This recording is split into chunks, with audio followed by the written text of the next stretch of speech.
yes. Hello, everyone. Welcome to Friday night. It's just past 7 o'clock here on KZSC Santa Cruz, and it's time for the Audience Adventure Radio Hour here every Friday this summer from 7 to 8 p.m. My name is Bennett Williamson. I'll be your host, but most importantly, we're going to need your help making decisions along the way. So you can do that by calling us at 831-459-4036. You can text that number as well. Once again, 831-459-4036. Call or text. And I'd like to welcome the crew into the studio. Of course, with me every week, we've got Tad Leckman. Hi, Tad. Are you there? I'm here. How are you? Excellent. I'm doing great, man. It's great to see you. You got a big boy boba over there. Oh, yes. Yeah. We're having a boba. Alongside Tad, we have young Annika, the page keeper. Hello. Good evening. Hi. Welcome back. I'm back. Thank you. It's been 2 weeks off, and we're going to pick up right where we left off, thanks to your help. And joining us, a special guest, Don. Give me your full name, Don. It's Donovan. Donovan, see? Yeah. Donovan joining us, one of KZSC's DJs here. Does a great music show earlier on Fridays, so check him out there.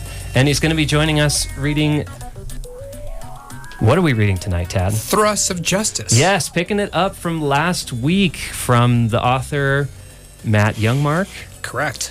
So, if you've never heard of a choose-your-own-adventure or branching narrative, what we're going to be doing tonight is reading this story, Thrusts of Justice, and throughout the story, there are opportunities for us to make a choice, and that choice is going to have us flip to one page or another, and those choice points are when we're going to need your help, and we're going to ask you to call 831-459-4036, because we'll die without your help. So. Yes. Or we might die with your help. That's right. That has happened multiple times on the show already. Happened. And you know what? It's also really a chance to live out your fantasies, or you maybe you don't, you wouldn't blast your kindly old lady neighbor away with missiles in real life, but this is a consequence-free opportunity. So join us in this fiction, and let's see, we were here 2 weeks ago, so Tag, yes. Can you bring us to bring the listeners up to speed? We'll try. To what happened. I'll jump in for sure. Yes, please. So the protagonist of this narrative is a journalist who witnesses a altercation between superhero and supervillain, winds up through multiple choices that we made last time, donning the suit, the power suit, the super suit of one of the superheroes who's in that altercation. Who the Guardian? Yeah, he's a Star Guardian. He's some sort of Guardian. Mm-hmm. And we had a little discussion with our neighbor about the noise that was happening in our apartment, testing out the suit, and then we met like an agent. Yeah, secret agent, black helicopter kind of guy. Yeah. Who was like, "Oh, thank goodness you're here. We need your help," but we didn't quite trust him. No, he was calling us by a different name. Yeah, yeah. Because this is no one knows the actual identity of the superhero whose armor that we've donned. That's right.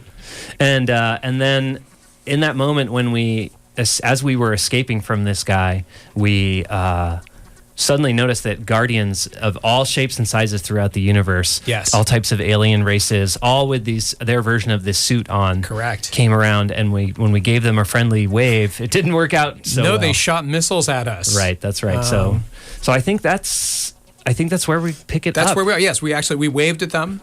They shot missiles at us. Another thing to remind you is that our suit has like an AI in it. Oh, yeah. Is very strange that we're still trying to figure out.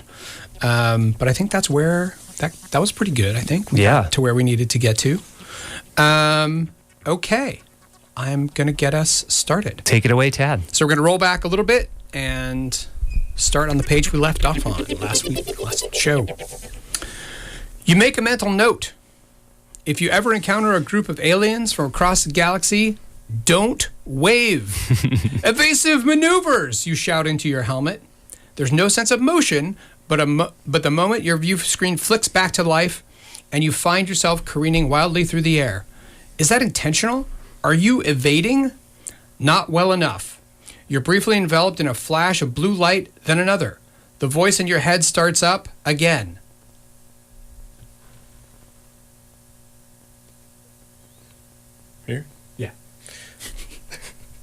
Revive the following coordinated Bituitai momentum.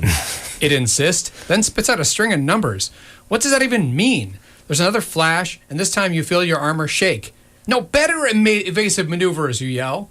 The voice just repeats itself. Okay, do it, you say. Nothing happens. Is it waiting for a specific command? Bituti momentum, go!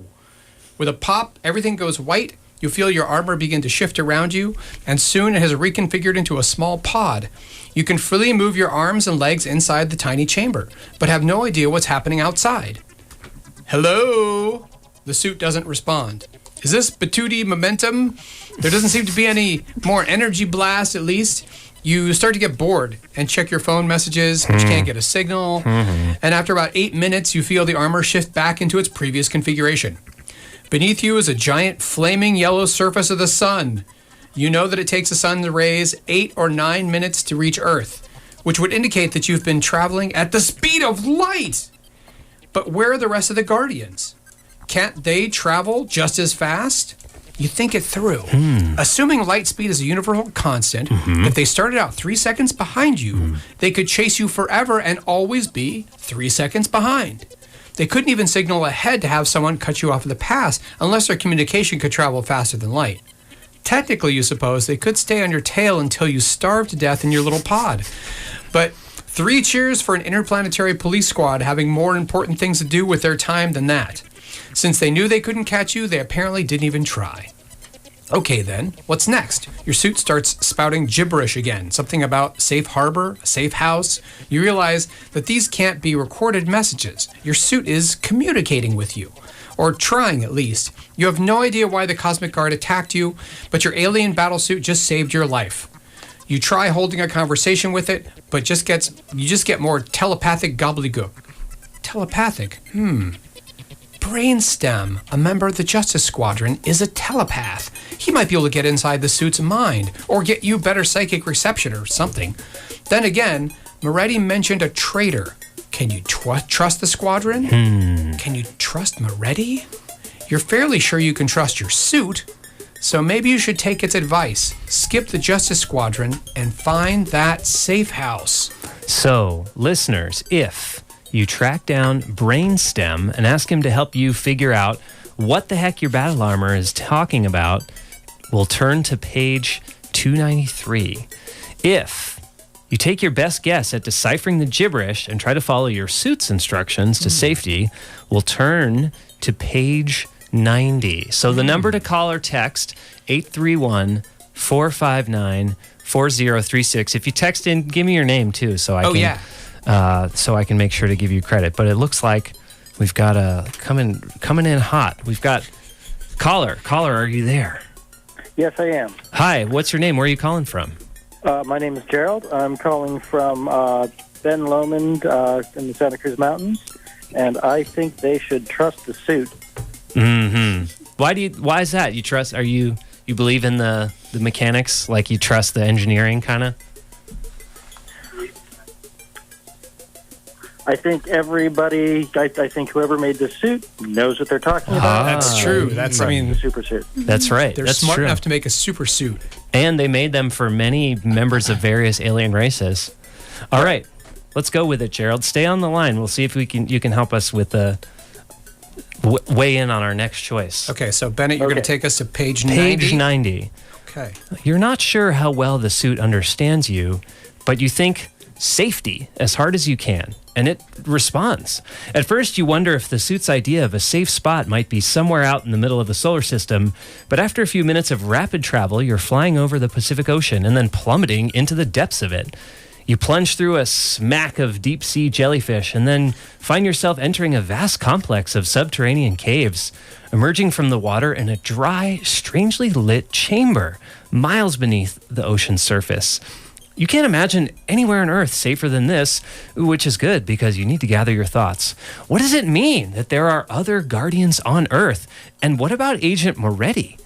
Is he really who he says he is? A little solitude is just what you need. Except you're not alone. Hello? Hey, you're not Uncle Chuck. You turn to see a thin, blue-skinned man with fins for ears, who somehow looks more surprised to see you than you are to see him. As you recover from the shock, you realize this can only be one person. Ocean Boy. As sidekick to the legendary human torpedo, Ocean Boy was a full member of the original Liberty Patrol before it disbanded in the mid-'80s. Since his powers only worked underwater, in fact, he couldn't even survive on land more than a day or two, if you recall correctly. He was always something of a joke to the superhero fan community. He was only a few years older than you, though, and so as a child, you really looked up to him. He was everything you wanted to be. Oh. He says, a little skittishly. Cosmic Guardian. I remember you from when I was a kid. Actually, that was my predecessor. I'm new. You can barely contain your excitement and open your visor to introduce yourself. He takes your hand somewhat reluctantly. Well, Ocean Boy's actually my real name. He says. I'm sort of part fish. It takes some time for him to open up, but before long, you've got him regaling you with tales of his thrilling exploits with the Liberty Patrol. Basically, you're two fans geeking out over your shared enthusiasm, and it's not until a few brisk hours later that you're interrupted by a loud splash coming from the water's edge behind you. Obi, you have a friend. Standing before you is Chuck Westernson, the human torpedo himself, a gray-bearded, barrel-chested mountain of a man. He may have put on a few pounds since his heyday, but he still has arms like tree trunks and is carrying two enormous glass jugs, almost as big around as he is. Ocean Boy blushes a deep magenta. This is the new Cosmic Guardian. Well, you'll stay for drinks, won't you? He raises one of the mighty jugs over his head, beaming. It's 18th century pirate rum. Okay, well now, and this is interesting. The book here says... Oh, yeah. Normally, this would be the part where you make a choice, but the chances of you turning down drinks with Ocean Boy and the human freaking torpedo are roughly 0%. Besides, based on the size of those bottles, it's important that you rescue the pair of them from alcohol poisoning, or at least help spread the alcohol poisoning around. So, we have no choice. Sorry, Gerald, we're going to go ahead onto page 56. Awesome. I like this approach. This happened in Time Travel Dinosaur, as I recall, that there was like, of course you're going to do this thing, because why would you not be a dinosaur? Yeah, it was when we chose a T-Rex, it was like, well, we didn't even think about putting in those other... Right. Why would there be another choice? Why would anyone ever... Okay, here we are, page 56. Don, are you with us on 56? I've got a fantastic illustration of some rum drinking happening. Okay. You know who's a bunch of jerks? Ocean Boy says, slurring his words almost beyond comprehension. Several hours into the first jug, you've never seen two human beings put away so much liquor. Seriously, the younger partner may look like a fish, but they can both drink like one. Newspaper editors? You mumble. Truthfully, you've done your level best to keep up with them. Orca whales. He continues. I try my hardest to be a good protector for all the ocean creatures. You do. You're a great protector. But orca whales don't give a damn. He says, becoming more animated. You know I can talk to them, right? And they like it.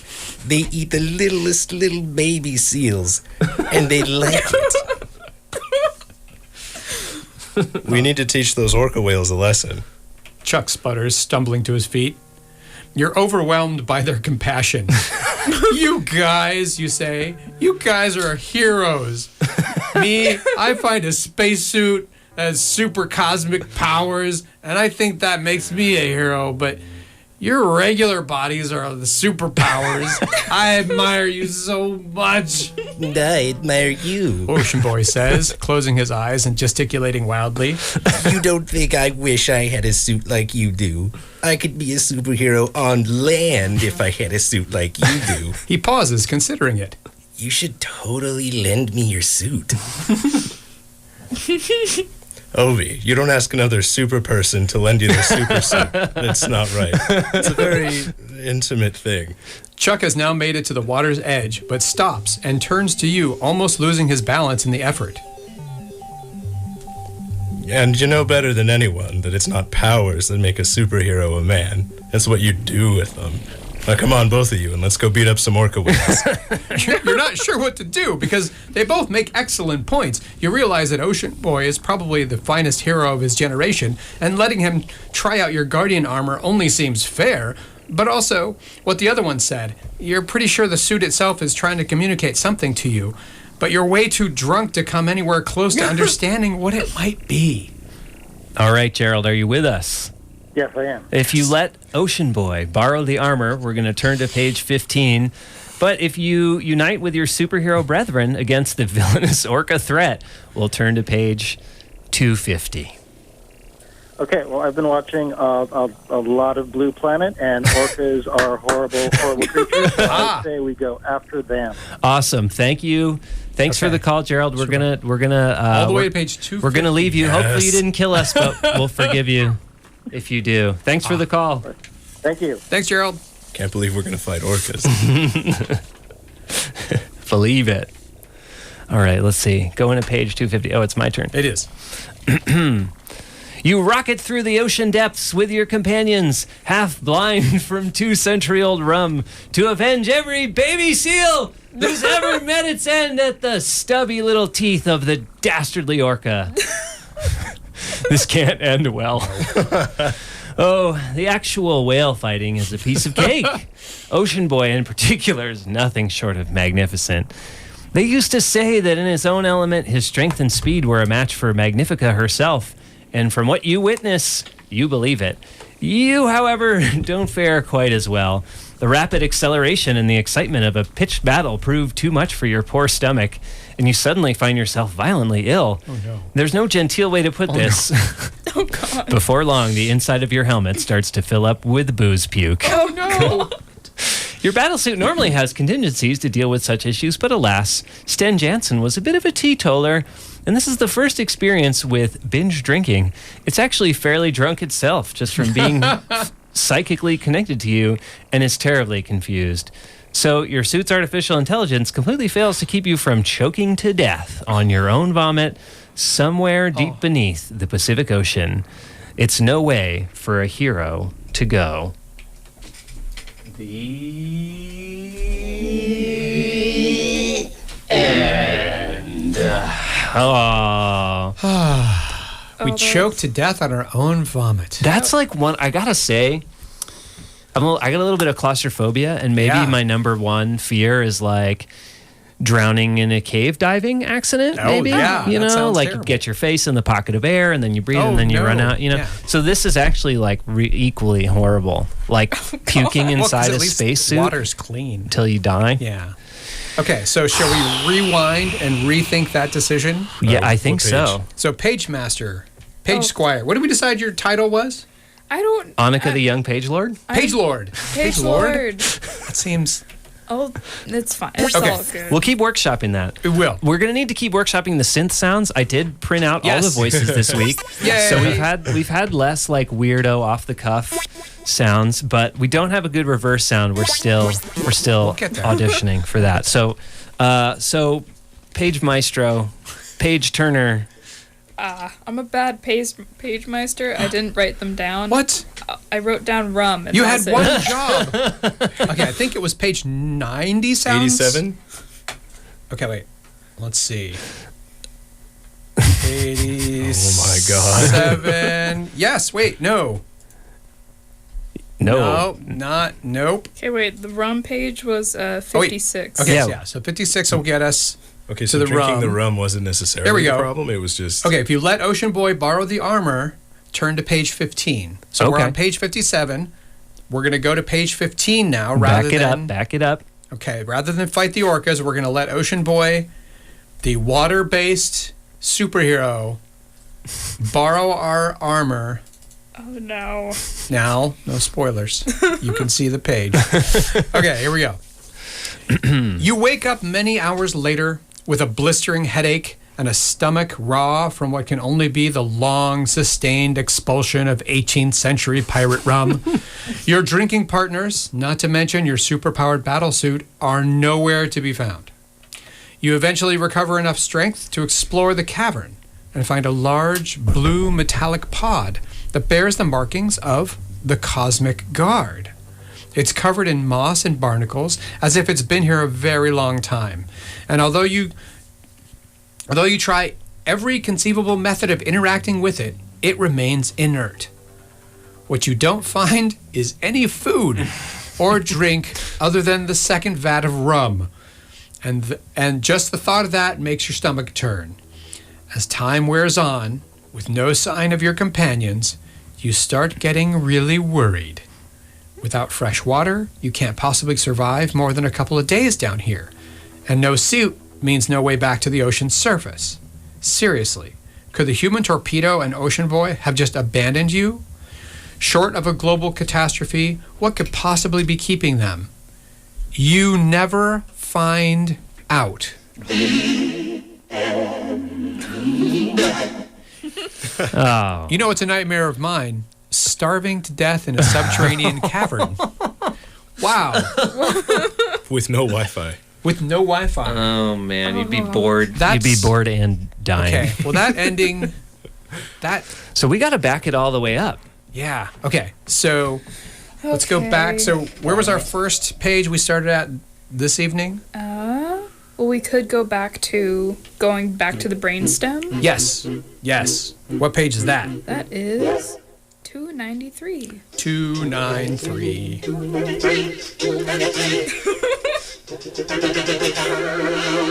Okay. Let's see. 293. So if you're playing along at home analog style, you might hold your fingers in the last pages Yes. to skip back. But, you know. Imagine we're doing that, Yeah, imagine we're doing that. but we're using Annika. Yeah. Yay! Okay, so this is the page we would go to, Bennett, if we had chosen to go seek the assistance of the brainstem to Okay. psychically talk to our suit, or perhaps help us talk to our suit psychically more clearly. 293. Okay. Correct.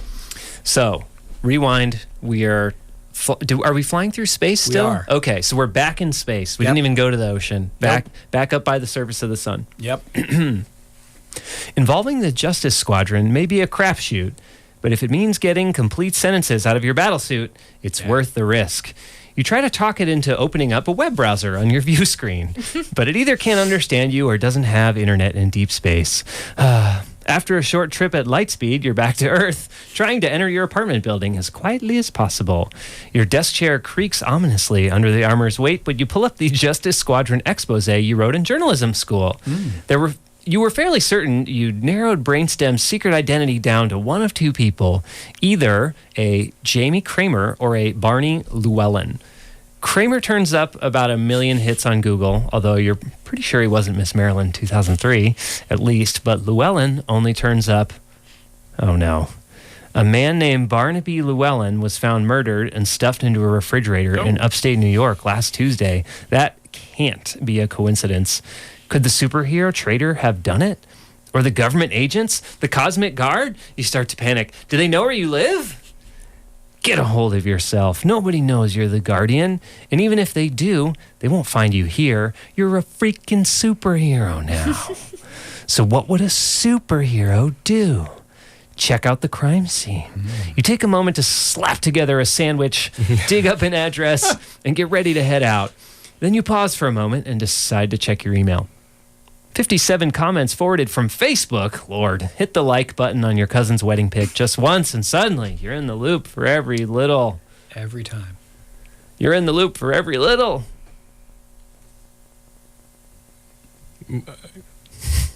Cosmic Guardian, long time no see. Oh, now it's my turn.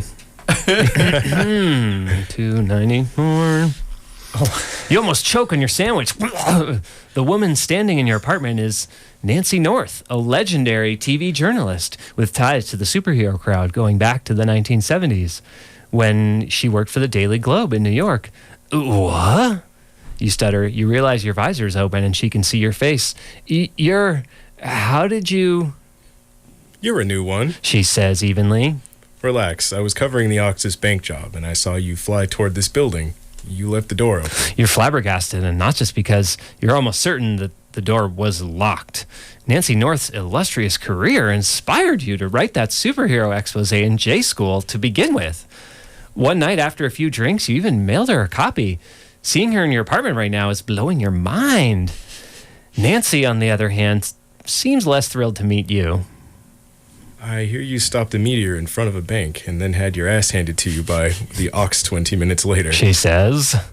Care to tell me what's going on? You pause for a moment and decide to come clean. If Nancy's been investigating this, she might have some useful information for you. And besides, you're not sure how well you'll hold up under her steely gaze. She's a famously tough interviewer. She made Schwarzenegger cry. You explain that the original Guardian didn't survive the meteor strike, that the suit was passed on to you, and that you've uncovered what you think is Brainstem's murder. It all leads back to the Crexidine Corporation. She says, Crexidine is an international megacorp run by Reginald Thorpe, a criminal mastermind who can count any number of superheroes among his arch nemeses. I've been investigating a Crexidine Black Ops division that snoops on various heroes and villains. Brainstem and the Ox were both under their surveillance. Oh, if Reginald Thorpe is involved, you may have stumbled onto something big. Hey, do you know a man named Agent Moretti? Little guy, tablet computer, rides around in a black helicopter? That's Carlo Moretti. He's Thorpe's second in command. Jesus, do you not have the internet? I was going to look it up, but I got attacked by space aliens. She gives you a blank look.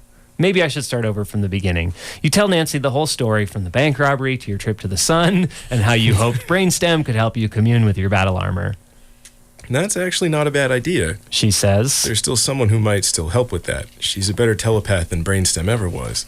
But I'm worried that the Cosmic Guard might actually be working with Crexidine. If that's the case, time is of the essence. How would you feel about infiltrating the Guard? Infiltrating? You swallow hard. Gulp. Last time I ran into them, I barely survived it. Yes, but this time you'll have a plan. Okay, listeners.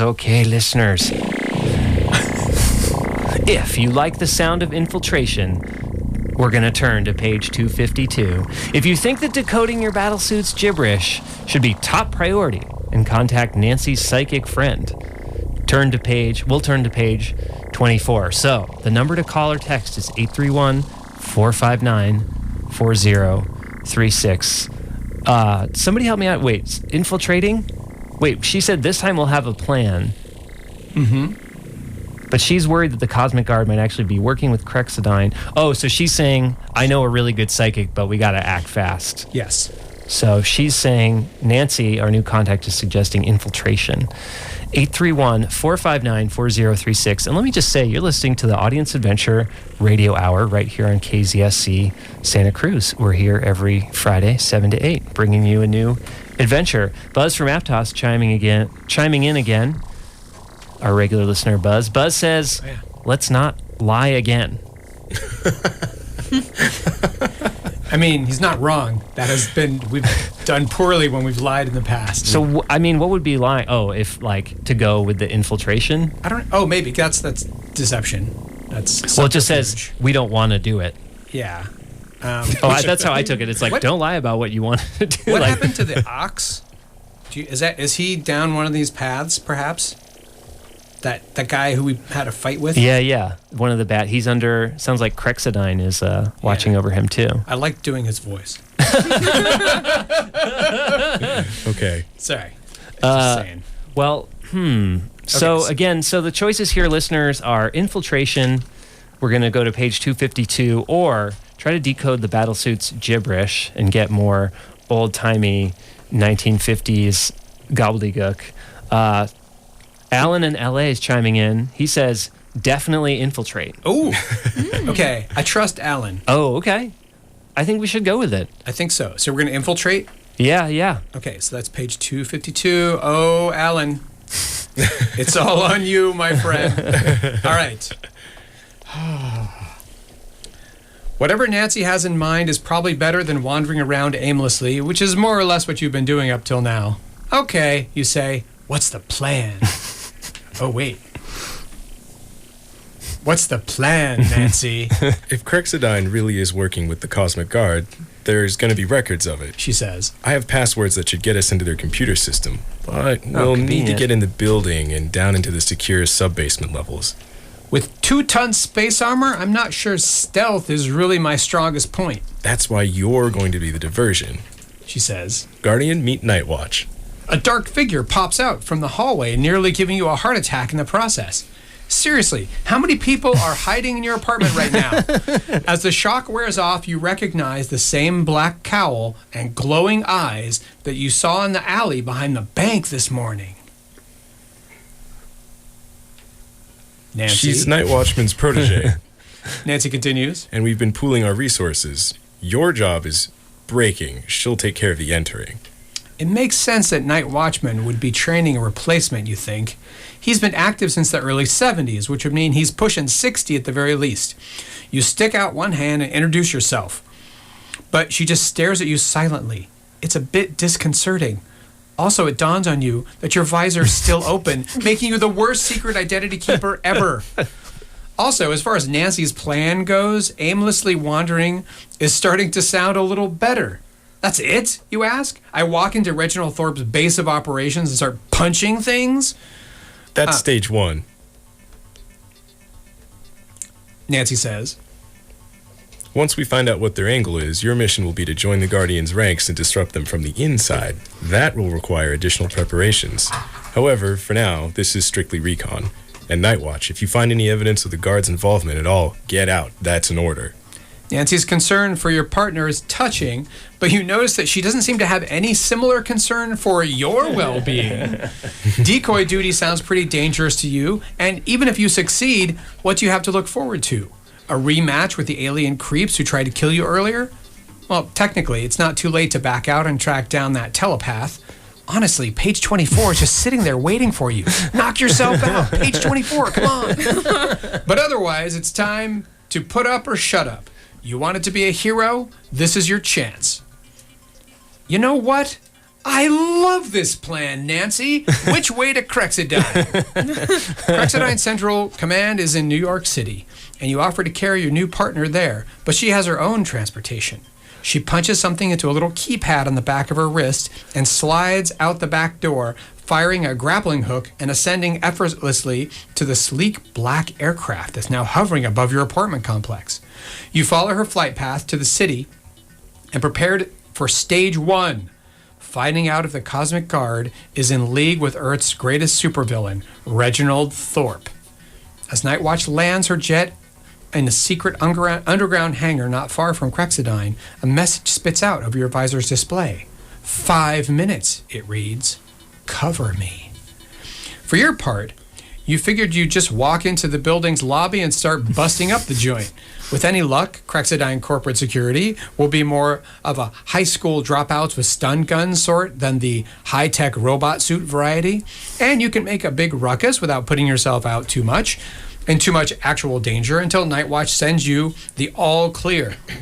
You walk in the front door and find that the building's lobby is surprisingly quiet.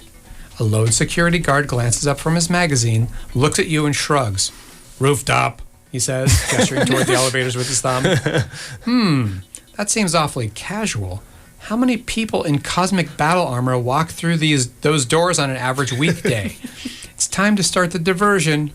Should you continue with your plan and just go crazy on the spot, or take the elevator up to the building's roof and see what there is up there to destroy up there?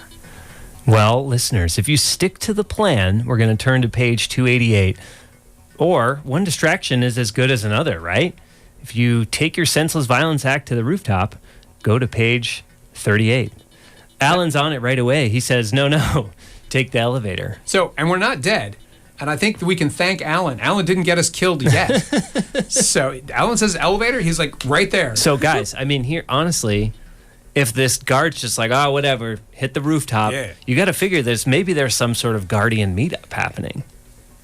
You know what I mean? Why would he be so casual with the next guy walking through the door? Oh, because there's a bunch of Guardians. Oh. That's kind of what I'm thinking. Okay. Well, I mean, we got to do what Alan says. Well, let's see. Who else? Oh, yeah. No, Alan's chiming in. Yeah, I think Alan wants us to take the elevator and go to the rooftop. All right. If you want to text in like Alan for the next one, it's 831-459-4036. So where are we going? Upstairs, page Page 38, all the way back 38. to page 38. For some of us, that's just the click of a mouse. For others, it's swiping Quite a swipe. hundreds of pages on an iPad. Give me a minute here. I think you're I think safe. you're good. You came looking for evidence that Crexidine was working with the Cosmic Guard, and what you discover pretty much answers that question straight up. The elevator doors open to a rooftop absolutely swarming with guardians. Hundreds of them setting up enormous pieces of machinery with a few human beings sprinkled among them who appear to be in charge. As one, they all stop what they're doing and look in your direction. Uh-oh. It seems you found yourself knee-deep in stage 2 of Nancy's plan, whether you like it or not. Okay, just act cool. Pretend like you belong here. You try to strike up a conversation with the human supervisor, but he's clearly freaked out by the fact that one of these alien robot things is even shaped like a person, much less speaking English to him. As you lay on the charm, you're grabbed from behind by one set of alien appendages and then another. Before you have a chance to react, dozens of them are on top of you in a big armored dog pile. Oh, no. They begin tearing your battlesuit from you piece by piece. Oh. After a few terrified moments, you come to realize that it's the suit they're interested in. They're destroying your armor with zeal, but don't seem particularly concerned with what's inside it. In fact, as they peel the last fragments of it from your body and continue ripping it to shreds, you have a glimmer of hope. You may even escape unnoticed. Then, almost as an afterthought, one of them kicks you off the roof.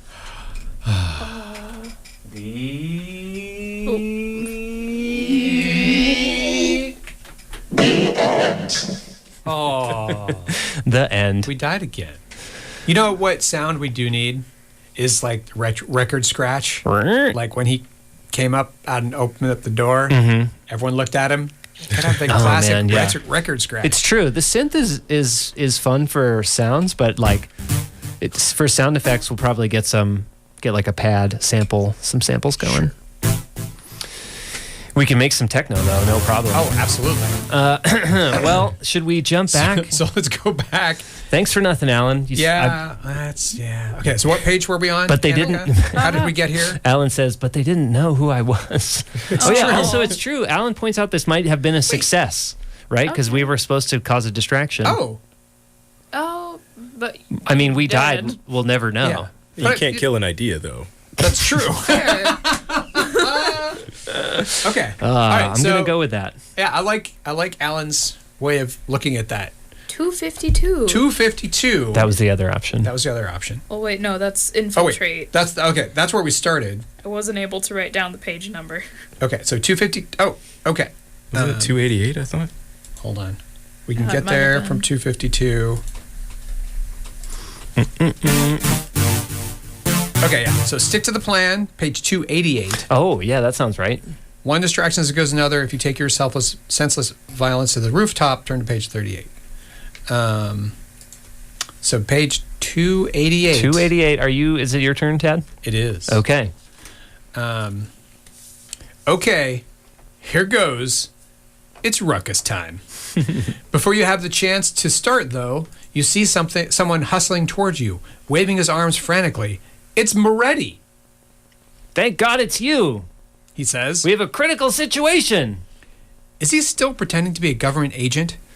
Yeah, I know, you say. And you're here because... Because I'm deep undercover. He whispers. I've been worming my way into Thorpe's organization for years. Listen, I know you want to remain a free agent, but I really need your help. Does Moretti think you're dumb enough to buy that? You're supposed to be covering for the Night Watch's espionage mission. You should probably tell him the jig is up and get on with it. Then again, maybe if you play along, you can find out what he's up to. Plus, who are we to say how dumb you are? It's technically possible that he's really a government mole. What better place for a secret agent than the very top of Reginald Thorpe's corporate ladder? All right, so listeners, if you tell Moretti, you're on to him and commence with a ruckus, we're going to turn to page 224. Or if you go along with his ruse to see where it leads, we're going to turn to page 198. The number here is 831-459-4036. Be like Alan in LA. Be like Buzz in Aptos. Oh, if you're like Alan in LA, hopefully you can catch us at streaming.kzsc.org. Yes. Streaming worldwide. Be like Gerald. Be like Gerald, calling in, listening up in Boulder Creek. 831-459-4036. Should we tell this guy, we're on to you? And ruckus. And commence with the ruckus, or should we go along with his ruse to see where it leads? Let's see. We've got a caller coming in right now. Hello, caller. Turn down your radio. Commence the ruckus. What's your name, Ruckus Lord? Kai, what's up, Kai? Kai. Calling back. All right, Kai, we're going to bring the ruckus. Here we go. I like it. Page 224, here we come. All right. You have a distraction to create, and you figure this is as good a place to start as any. Cut the crap, Moretti, you say. I know who you really are. His brow furrows.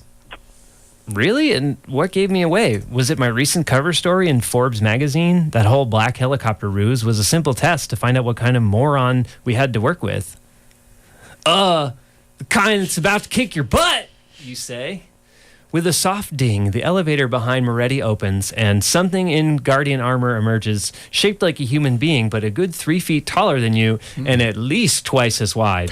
It opens its visor to reveal the now familiar mug of the Ox. Yes. Oh, crap. This is the same villain who beat you to a pulp without the benefit of cosmic battle armor. And now he looks all veiny and jittery, as if his experience bonding with the armor hasn't been anywhere near as pleasant as yours was. Well, you might as well put on a good show. I'm not afraid of you, you lie. I've learned a few tricks since we last met. Yeah, me too. The Ox says with a cackle, firing a heavy disc from his chest plate that clamps onto your armor, connecting the two of you with a thick metal cable and sending an electric shock all through your body. They showed me the training video. Apparently, one of the helpful tips in that video was how to short out your opponent's armor, force open his or her helmet, and crush the enclosed head like a ripe tomato. If they graded for effort, the Ox would get an A for execution. Jesus. Oh my god. Oh, bring the ruckus, Kai, huh? Yeah.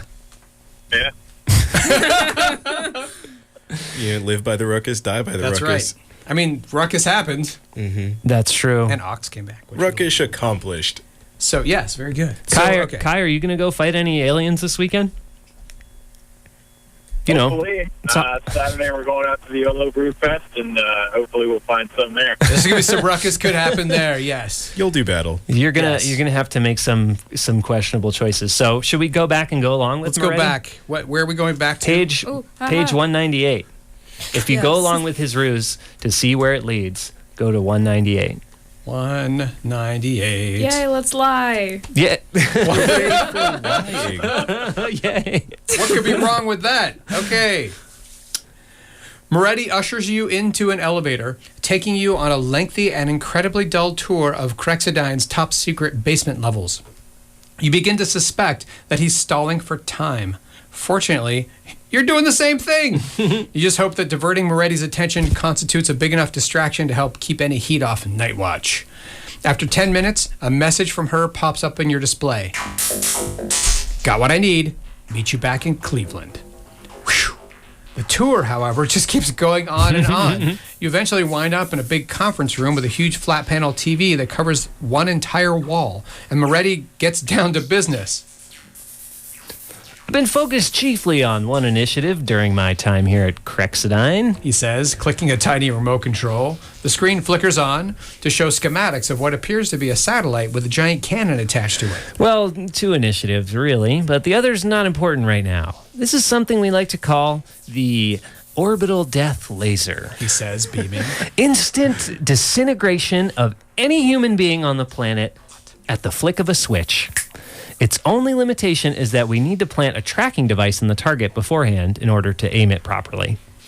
You mean they need to plant a tracking device, you say? Yeah, sure, whatever. Yeah, he's definitely lying about the government mole business. So what is it that you need from me, you ask carefully? Nothing. Moretti Just that replies with a grin. you putter around with me for a while. Just that you putter around with me for a bit while we plant the device in your glowy-eyed little friend. You tense up. Balls of blue energy immediately forming in the palms of your hands. Oh, it's too late for all that. Moretti says, pulling out a small cylinder with a button from his jacket pocket. One of my operatives is a member of your little super-powered fraternity, and he planted the tracker inside her cranium half an hour ago.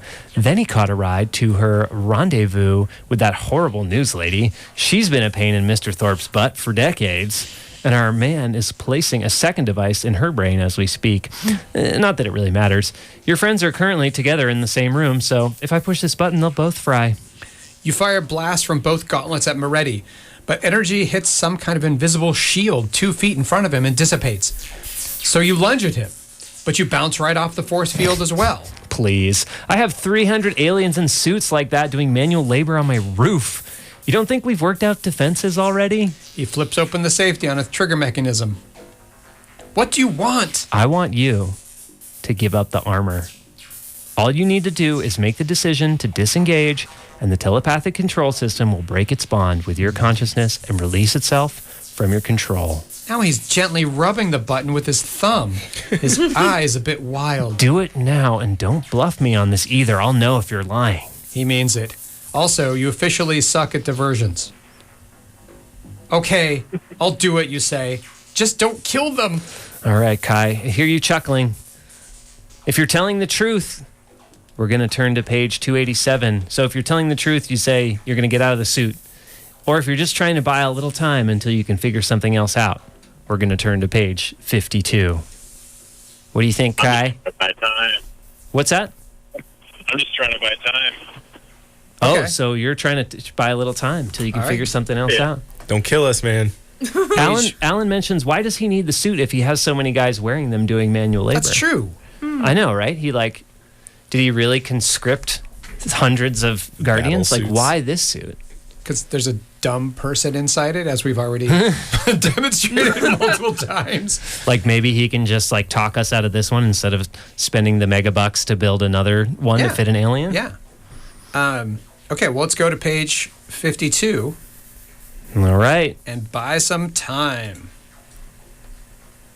I'll give you the suit, you say, but answer me one question first. Moretti snorts. Don, you want to do Moretti?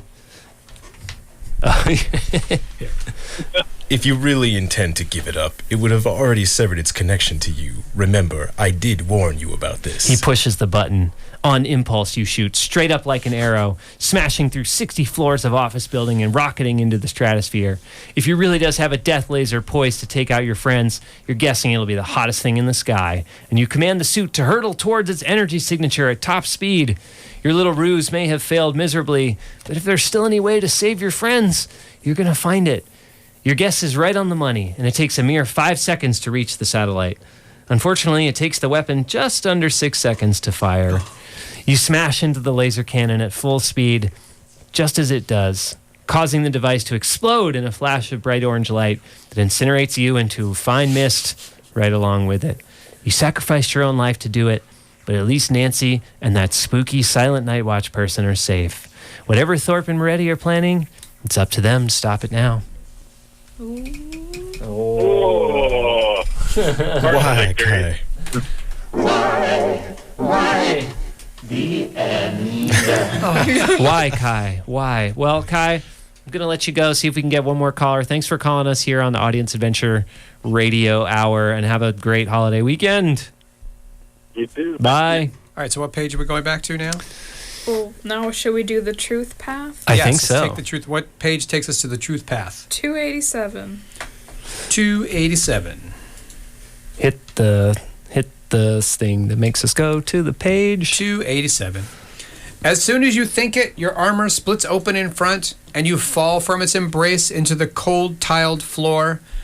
You're overcome with sudden loneliness. It's not just the suit itself that feels missing. It's as if it took a little part of your consciousness with it. Technically, that's just the telepathic link that you were beginning to establish, but it leaves a small hole in your psyche nonetheless.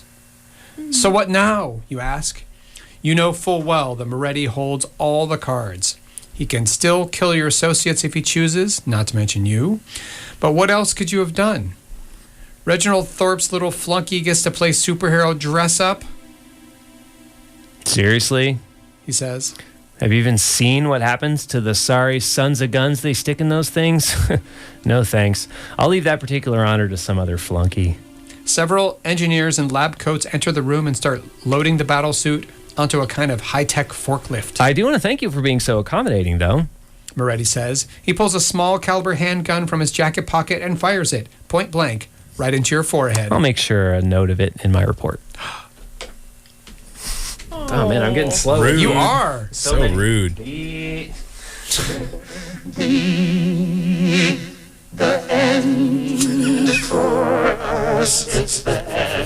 is. It's also the end of the show, isn't it? We're getting, yeah.